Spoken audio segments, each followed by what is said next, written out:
அரசு கலை மற்றும் அறிவியல் கல்லூரியில் இப்போ ரெக்ரூட்மெண்ட்டுக்கான அப்ளிகேஷன் இப்போ லான்ச் ரீசெண்டாக பண்ணியிருந்தாங்க.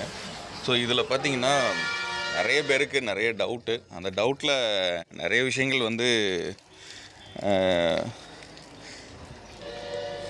அப்ளை பண்ணுறதுக்கான தேதிகள், வரம்பு, இதில் எல்லாம் வரிசையாக ஒன்று ஒன்றா பார்த்தப்போ பார்த்திங்கன்னா ஃபைனலாக எந்த டேட்டை வந்து சர்வீஸ் சர்டிஃபிகேட்டுக்கு லாஸ்ட் டேட் கொடுக்குறது, இதுவும் ஒரு டவுட்டு.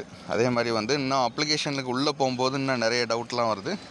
எல்லாத்தையும் ஒன் பை ஒன்னாக இதில் பார்க்கலாம்.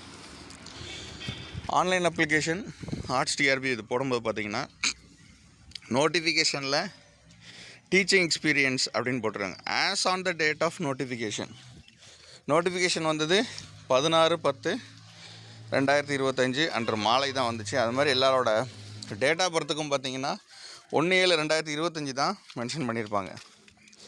ஏற்கனவே எல்லாமே ஆட்டோமேட்டடாக இதில் கொடுத்ததுனால ஏற்கனவே என்ன தேதியில் எந்த டயத்தில் கொடுத்துருக்கோ அதுதான் இதோட கணக்கு. அதனால் இதில் எந்த மாற்றமும் இல்லை.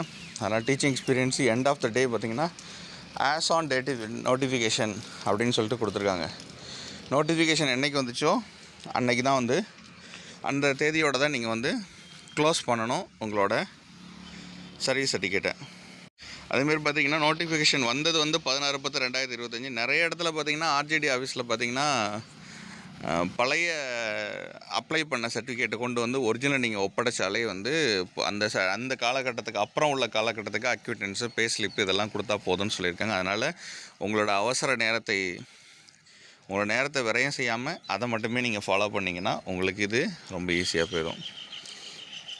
அதே மாதிரி அவங்களுக்கு நோட்டிஃபிகேஷன் 16 வந்தாலும் ஆன்லைன் அப்ளிகேஷன் 17 வந்துச்சு. ஆனால் நிறைய இடத்துல பார்த்திங்கன்னா நோட்டிஃபிகேஷன் வந்த தேதியோடு தான் க்ளோஸ் பண்ணணும் அப்படிங்கிறது தான் ரூல். ஆனால் நிறைய பேர் என்ன சொல்கிறாங்க 15/10/2025 கொண்டு வாங்க அப்படிங்கிறாங்க. ஆஸ் ஆன் நோட்டிஃபிகேஷன் இப்போ முதல்லே சொல்லியிருந்தேன்.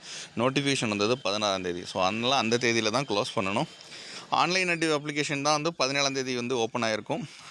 இது வந்து முக்கியமான விஷயம். அதே மாதிரி நீங்கள் எல்லோரும் அப்ளை பண்ணுற எல்லோரும் பார்த்திங்கன்னா அப்ளிகேஷனை க்ளோஸ் பண்ணுறதுக்கான லாஸ்ட் டேட்னு பார்த்திங்கன்னா 10 அதாவது வர்ற திங்கக்கிழமை.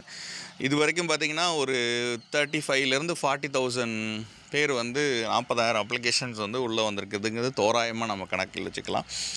இந்த ஒரு 3 நாளுக்கு, அதாவது இன்று, நாளை, சனி, ஞாயிறு, திங்கள், இந்த 3 நாளில் பார்த்திங்கன்னா மறுபடியும் ஒரு மடங்கு ஒரு 50,000 அப்ளிகேஷன் வரும். நெருக்கி வந்து ஒரு 1,00,000 அப்ளிகேஷன் வரதுக்கு வாய்ப்பு இருக்குது. ஏன்னா 2019 பார்த்திங்கன்னா அப்ளிகேஷன் லிஸ்ட்டே வந்து மொத்தம் வந்து 1,00,000 அப்ளிகேஷனுக்கு மேலே ரிஜிஸ்டர் ஆகிடுச்சு. அதுக்கப்புறம் செட்டனெட்டு பாஸ் பண்ணவங்க அப்படி இப்படின்னு சொல்லிட்டு